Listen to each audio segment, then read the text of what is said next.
Ahoy! Welcome to another edition of the Zlin Film Festival Bubbles. We bring you another festival talk show with Bubbles from Brussels all the way to Zlin. And today, among the most sparkling, bubbly guests we have in this festival, we have a very special one, director of the film Lars is Lol, Eirik Sæter Stordahl, coming from Norway originally, but I live in Copenhagen. Uh-huh. But the film is made in Oslo, shot in Oslo, and post-production was in Denmark. Yeah. So now that we're there in Oslo, I think it's best if you tell us what the film is all about. What is the story? Well, the film is called Lars is Lol, and it's about the friendship between a girl named Amanda and a boy named Lars. And Amanda has just started the school year when she's told that she's going to be the special buddy for the new boy in class. And the new boy in class is Lars. And Lars has Down syndrome. And that is something that Amanda finds quite intimidating at first. So she doesn't really want to have the task in the beginning. But quite quickly she discovers that Lars is a very wonderful person. And they develop a very close friendship. But it's a friendship that she tries to keep secret at school. So it's about her trying to keep that secret, her friendship secret. But yeah.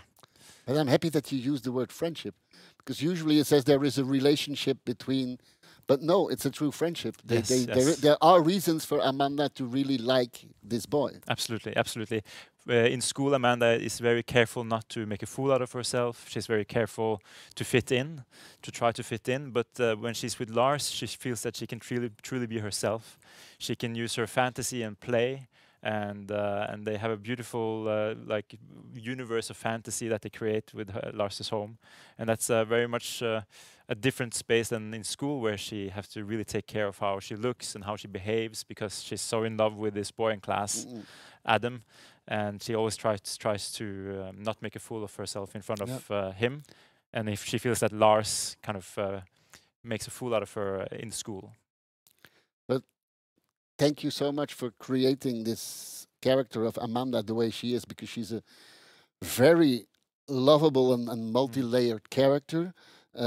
She's a genuinely sweet and responsible girl until the world tries to do things to make her behave differently. But by nature, she's a very honest and very.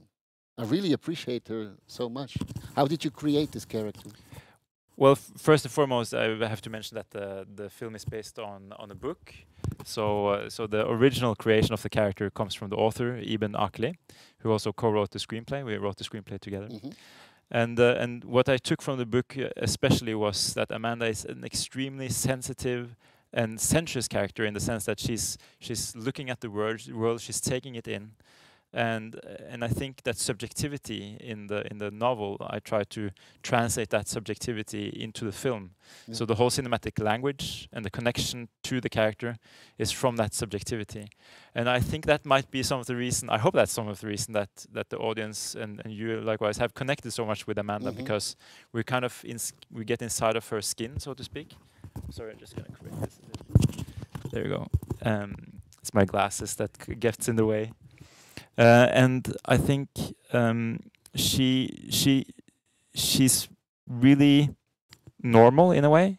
She's afraid to stand out, but she has this part of her inside that wants to come out, this playful side, this fantasy side. And I think that a lot of people can connect with that, because in a sense everybody's different, right? The proof is there that this morning when I was walking the street here in the city of Zlin, I saw Amanda. Right. Just looking at all the girls who were going to school, and I was like, "Oh, that could be her," because she's that kind of character. The other thing is that the film starts at the new beginning of a new school year, which is another step in life. You also see her for the first time trying makeup, for the first time approaching a boy. She's at a moment in life where she's gonna grow into somebody else, somebody new. Yeah.